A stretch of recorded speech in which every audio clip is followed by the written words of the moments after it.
eu vou fazer algumas considerações sobre, não sobre um livro em particular, mas sobre os profetas. Como nós entramos na leitura dos 5 livros dos profetas maiores e dos 12 livros dos profetas menores, é muito interessante que a gente tenha uma noção. Eu julguei, vendo, olhando, que seria interessante que nós fizéssemos uma ambientação e nós tivéssemos uma visão um pouquinho melhor dos profetas, e nós pudéssemos enquadrar eles melhores, para que tu possa entender, porque senão fica muito solto. É o livro de Amós, a gente nem sabe. O livro de Naum, a gente nem sabe. O Obadias, o Abacuque, a gente fica um pouco perdido.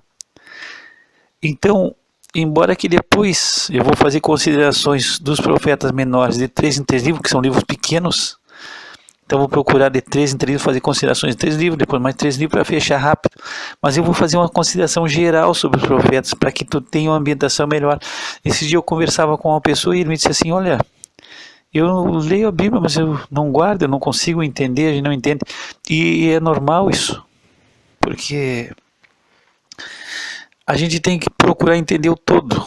Se a gente sabe o circuito todo, a gente vai entender uma coisa que está acontecendo numa situação particular, porque a gente tem uma visão panorâmica do todo, e muitas vezes nós não temos essa visão, e a gente vê uma situação e a gente não entende, e aí com facilidade a gente não compreende e a gente não guarda, porque a gente não consegue fechar o circuito, então a gente perde aquilo que a gente está lendo. Então, dentro dessa ideia, eu vou passar uma visão geral para te compreender, para te ter um melhor entendimento e tu enquadrar os profetas. E de repente, no meu entendimento, quem sabe na hora que tu for ler, tu vai entender melhor, um pouquinho melhor. Eu não vou também achar que com essas pequenas considerações eu vou resolver os teus problemas ou os meus problemas do mundo, mas pelo menos te ambientar melhor na situação geral desses profetas. Então, nós temos 5 livros dos profetas maiores e 12 dos menores. Desses 5 livros, Jeremias escreveu 2. Então, nós temos 4 profetas maiores, porque 2 livros foram escritos por Jeremias. Então, nós temos 4 profetas maiores e 12 profetas menores. Então, nós temos 16 profetas ao total. 16 livros dos profetas a partir de Isaías. E aí nós vamos acabar o Velho Testamento. Então eu quero te ambientar. E para te ambientar eu vou fazer uma pequena introdução para te entender um pouco do geral, que é isso que eu quero que tu entenda o geral, porque se tu começar a compreender o geral, tu vai entender depois o pormenor, tu vai conseguir fechar o circuito. Então nós temos Israel como nação unificada nos reinos de Saul, Davi e Salomão.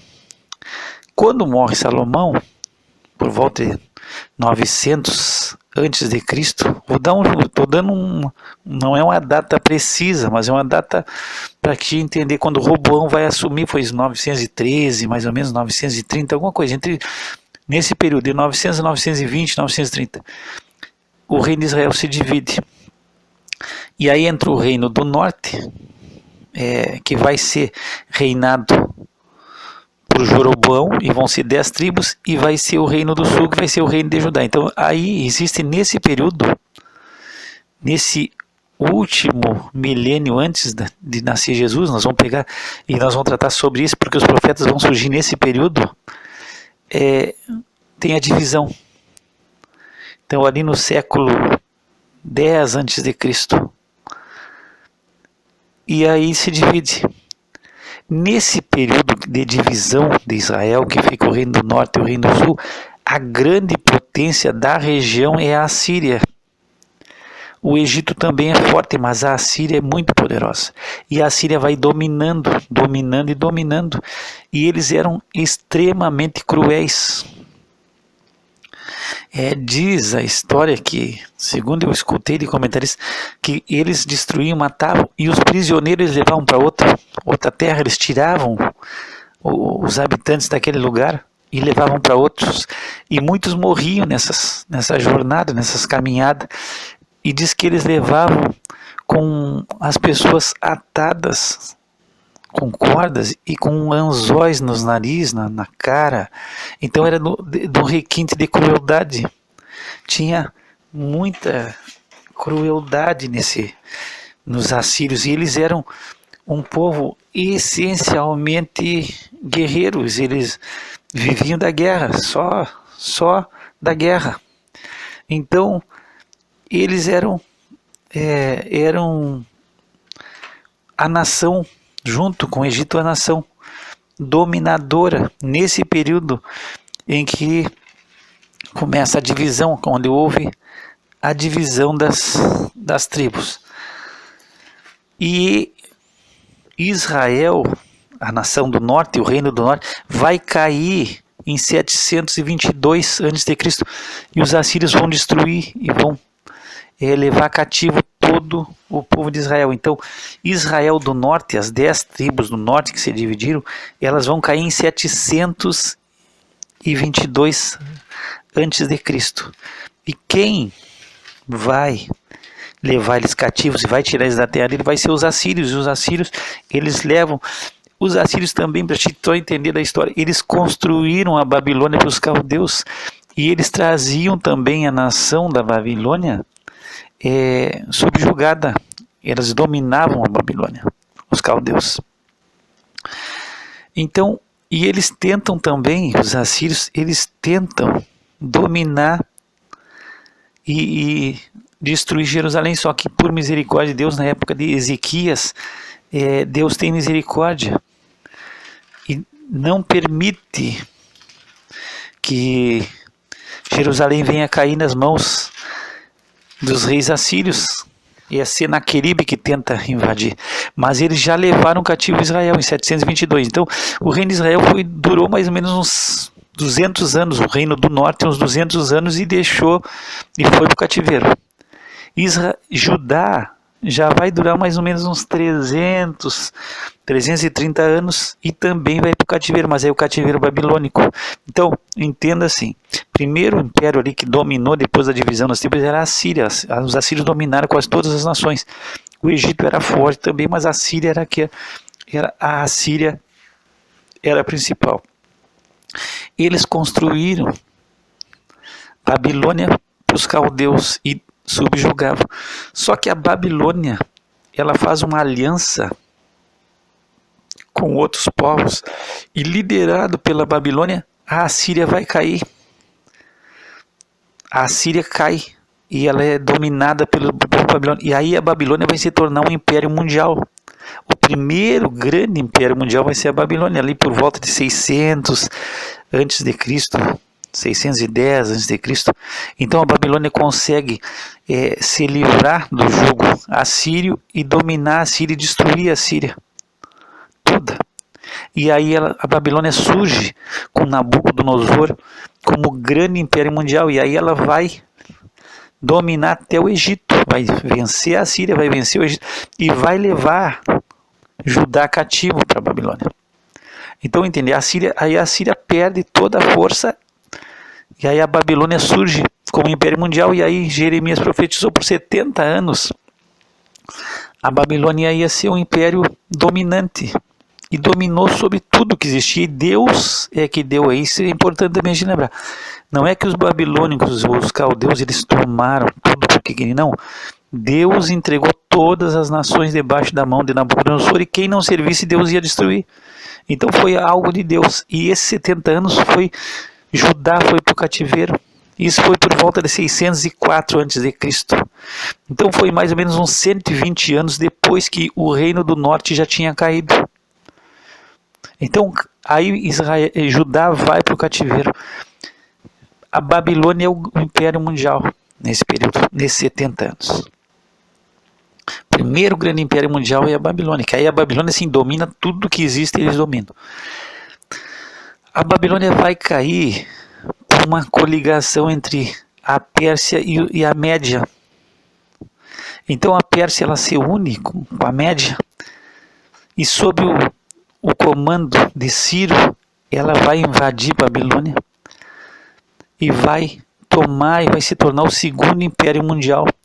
E isso vai acontecer por volta de 550, 538, 500 nesse período, de 540 mais ou menos, 540 antes de Cristo. A Babilônia vai se tornar, a Babilônia vai cair e aí vai surgir o Império Medo-Persa. E aí Ciro, no primeiro ano, ele manda os judeus voltarem e reconstruir o templo. Então passaram 70 anos no cativeiro, a Babilônia cai e aí surge o Império Medo-Persa. E aí os persas vão dominar mais ou menos por uns 200 anos, 200 e poucos anos, os persas vão dominar o mundo inteiro. O Império Persa vai cair depois de uns 210 anos para a Grécia, comandada por Alexandre Magno. E Alexandre, conhecido como Alexandre Grande, ele vence Novo em 333. Ele, com um exército pequeno, não era grande, ele consegue dominar e vencer a Pérsia, a coligação Medo-Persa, e aí a Grécia se torna o Império Mundial em 333. Nesse período, Alexandre Grande ele tem mais ou menos uns 23 anos. Só que ele domina e por 10 anos ele vive, mas ele morre com 33 anos em 323 a.C.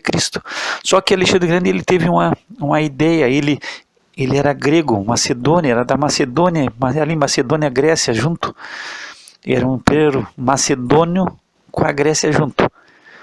E aí ele tem a ideia dele helenizar, quer dizer, tornar toda a civilização grega passar para todo mundo. Então ele cria Alexandria, no Egito.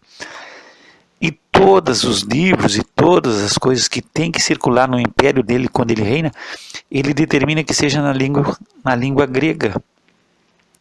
Então o grego se torna uma língua oficial para todos os países dominados e qualquer correspondência ou livro que surgisse tinha que estar em grego. E aí vai surgir a Septuaginta, que em Alexandria, os 70 judeus eles pegam a Bíblia, no Velho Testamento hebraico, e transformam para o grego para ela poder circular livremente.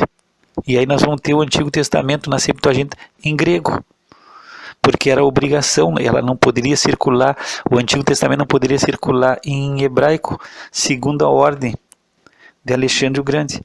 Mas ele morre jovem, e aí 4 generais dele assumem, que aí vai ser o Ptolomeu, que vai assumir o Egito, porque aí os 4 generais se dividem. E aí o Seleuco vai ser na Síria, vai ter o Lisímaco, que vai dominar na Babilônia, e na Europa, a Bitínia e Trácia vai ser Cassandra. Desse império grego, os dois que vão pontear vai ser o do Egito com Ptolomeu e o Seleuco. E aí, por um breve tempo, por mais ou menos uns 25 anos, o Egito vai ser forte, Ptolomeu vai governar, vai dominar e vai ser bom com os judeus. Mas depois, Seleuco, e aí vai ser no governo de Antíoco, ele vai vencer o Egito, e aí a Síria vai começar a dominar aquele período. Então, vai dominar e vai ser mais uns 20 e poucos anos. Então eles vão ter 50 anos de dominação desses generais, que eram generais de Alexandre o Grande. Vai surgir nesse período, em 166 a.C. até 63, vai surgir os Macabeus, que são de descendência do sacerdote, é Matatias, o primeiro, e 3 filhos, são Judas, Simão e Eleazar. Então, para te entender, aí os Macabeus começam a conseguir a libertação de Jerusalém. Através de luta, eles são guerreiros e eles conseguem nesse período que vai abranger mais ou menos uns 100 anos de luta. 100 anos. Em 63 vai surgir o Império Romano. E aí Pompeu, o general Pompeu, ele vai entrar em Jerusalém, ele vai dominar Jerusalém. Aí quando tu lê na Bíblia ali que falar sobre os navios de Quitim, esses navios de Quitim, quando tu vai ver no livro de Daniel, Quitim são os romanos. Aí começa a supremacia romana. E aí os romanos vão dominar até o período que nasceu Jesus, os romanos estão dominando tudo. Então a partir de 60 a.C., os romanos já começam a ser o grande império mundial.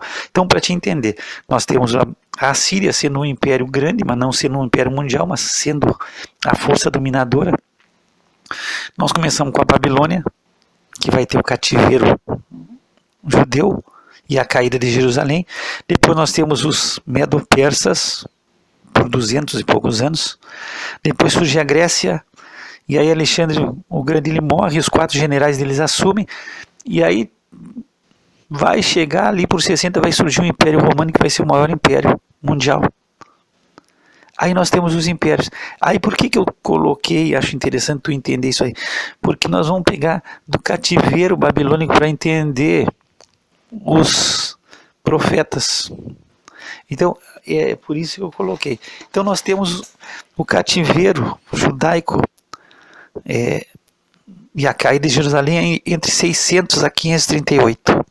Então esse é o período de exílio. Eles estão na Babilônia. 70 anos.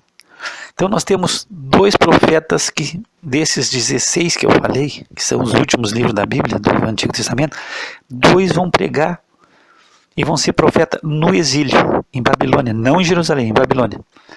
Vai ser Ezequiel e Daniel. Então, nós temos 16. 2 nós já sabemos que pregaram e profetizaram lá na Caldeia, na Babilônia, no exílio, Ezequiel e Daniel. Então, nos falta 14.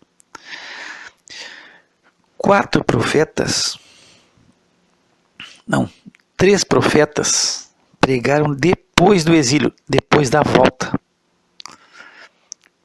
E vai ser Ageu, Zacarias e Malaquias, que são os 3 últimos livros. Então, nós temos 2 profetas pregando no exílio e 3 profetas certos pregando depois do exílio, que vai ser o Ageu, Zacarias, que eles são contemporâneos, e o último profeta, que vai dar em 400 a.C., vai ser Malaquias. Depois, se diz que houve um silêncio de Deus. Deve ter havido profeta, deve ter profecia, tem. Mas são 400 anos que não tem, não é como se diz, o silêncio, não tem um profeta. Malaquias é o último profeta até chegar a João Batista. Então, de Malaquias, nós vamos ter 400 anos de silêncio até João Batista. Então, Malaquias é um profeta de 400, por volta de 430, 420 a.C., é o último profeta. Ageu e Zacarias vão estar em 520 a 470. Então, são diferentes.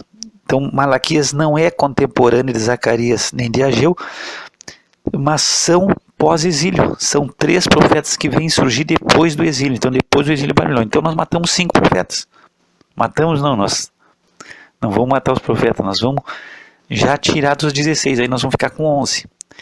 Uma coisa que é interessante, Ageu era um profeta velho, ele era bem velho. Ele, quando ele profetiza, ele deve ter entre 70 e 80 anos, segundo os comentaristas. Já Zacarias, que é contemporâneo, os 2 trabalham junto, Zacarias e Ageu. Zacarias já é um moço. E Zacarias, ele é descendente de sacerdote. Então, 3 profetas certo depois do exílio, e 2 profetas no exílio. Nós temos 5, aí nós vamos para 11. Nós temos 5 profetas, nós temos, antes do exílio, nós temos 4 profetas. Aí é interessante, 4 profetas. Nós temos Jeremias, Abacuque, Sofonias e Naum. Esses são pró-exílio, antes do exílio. Então nós temos Jeremias, Abacuque, Sofonias e Naum. Aí é interessante porque Naum vai profetizar a queda da Síria, de Nínive.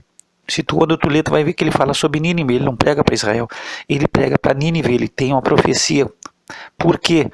Porque aí a Babilônia vai derrubar o Império Assírio. Por isso que ele é antes do exílio, porque a Síria vai cair antes de Israel, de Judá ir para o exílio. Não sei se você está entendendo.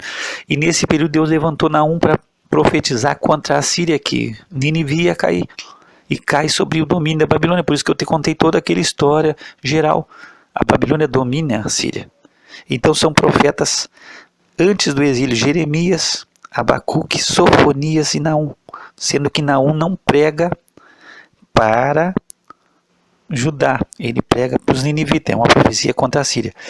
Os outros 3 profetas são profetas para Judá. Eles vão ser profetas para exílio, então eles estão pregando somente para o reino do sul, que é o reino de Judá. Então, nós tínhamos 5, agora nós temos mais 4, fechamos 9. Nós precisamos ainda saber o contexto de 7 profetas. Bom, nós temos depois 5 profetas que não tem nada a ver com exílio. 5 que não tem nada a ver com antes do exílio e depois do exílio, que são profetas que profetizaram tanto para um reino como para o outro, para o reino do norte e para o reino do sul. Aí nós temos Isaías e Miqueias para o reino de Judá. E aí vai ser um período no século 8 antes de Cristo. Eles vão pregar, vai ser em 700, 740, Isaías e Miqueias. Os 2 vão pregar no período de Ezequias para o reino de Judá.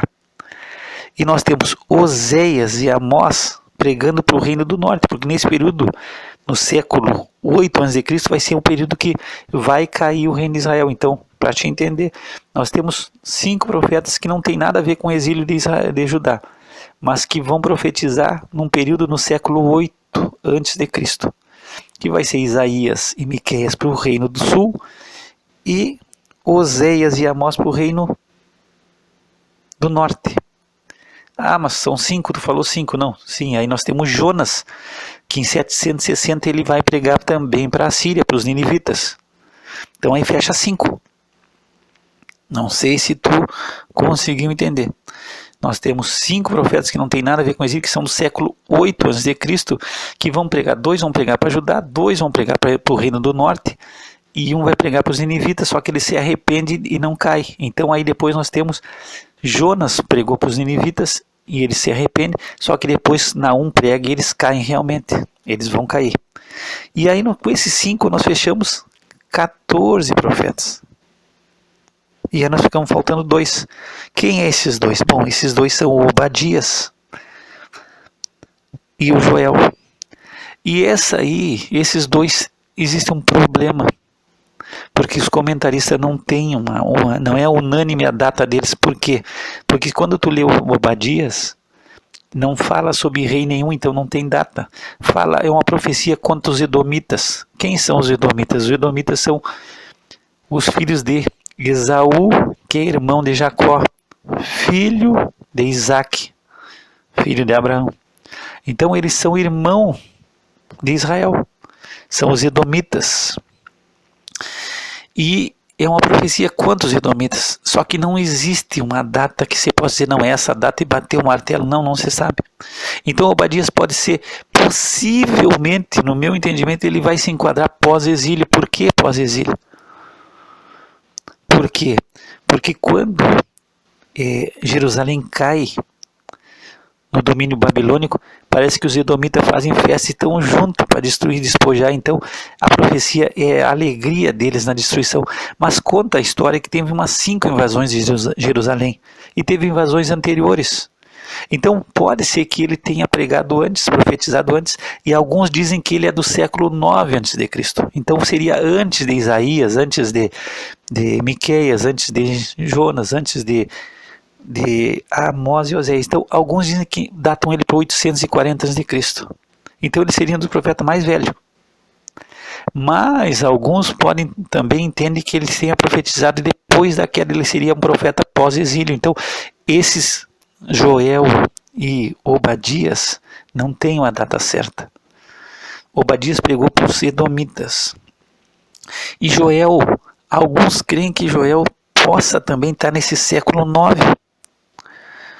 Mas existe também, por ele não falar em rei, e aí é a tendência, quando diz que não foi no período do rei tal, se acredita muito que Joel seja pós Exílio também e Obadias também, embora aqui não exista unanimidade, porque alguns acham que eles são do século IX, seria para 800 e pouco antes de Cristo, mas por não citarem reis, também alguns tendem para dizer que eles são do pós-exílio, aí eles se juntariam com Ageu, Zacarias e Malaquias. Por que essa ideia? Porque depois que eles voltam do exílio, eles não têm um rei. Israel não tem um rei. Então, a maioria, quem sabe, no meu entendimento, se dataria mais, esses dois tu colocaria junto com aqueles 3 pós-exílio e nós fecharíamos os 16 profetas. Mas existe uma tendência também que eles sejam do século IX, para te entender. Então nós teríamos aqui, num resumo, 2 profetas que seriam do século IX ou se enquadrariam melhor entre os pós-exílio. 2, que são Obadias e Joel.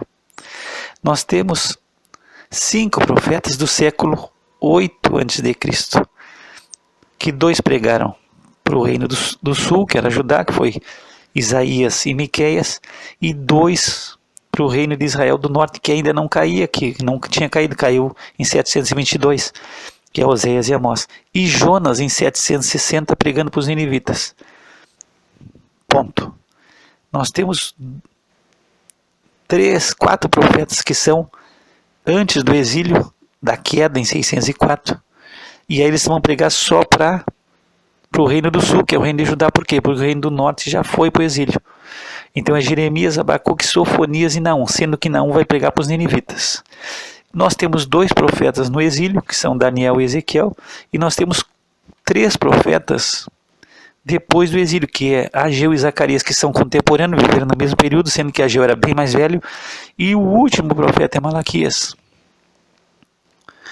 E aí nós fechávamos. Agora, não se esquecendo nunca que aqueles 2 profetas do século IX, Joel e Obadias, eles se enquadram bem no pós-exílio por não ter rei nenhum. Então, se tu puder escutar, eu anoto na minha Bíblia tudo, porque para mim não esquecer, então eu anoto todas as coisas. Se tu pudesse anotar, tu anota essas coisas e repete o áudio, coloca aos lados ali. Não estou dizendo que eu estou dando as datas exatamente, estou colocando mais ou menos como eu estudei, dentro do que eu estudo que eu fiz, deu essas datas mais ou menos, mas eu não quis ser criterioso e dogmático, não é isso, não, eu peguei mais ou menos aproximadamente, mas só para ter um contexto geral, e depois nós vamos falar sobre profetas, de 3 entre livros dos profetas menores, com mais calma, mas eu espero que tu possa compreender. Pai, nós te damos graça pela tua bênção, pela tua graça, e pedimos que tu nos dê entendimento da tua palavra, através do nome santo de Jesus. Que o Senhor te abençoe e te guarde, que o Senhor faça resplandecer sobre ti o seu rosto e tenha misericórdia de ti, que o Senhor levante seu rosto sobre ti e te dê a paz. Graça e paz da parte de Deus nosso Pai e do Senhor Jesus Cristo.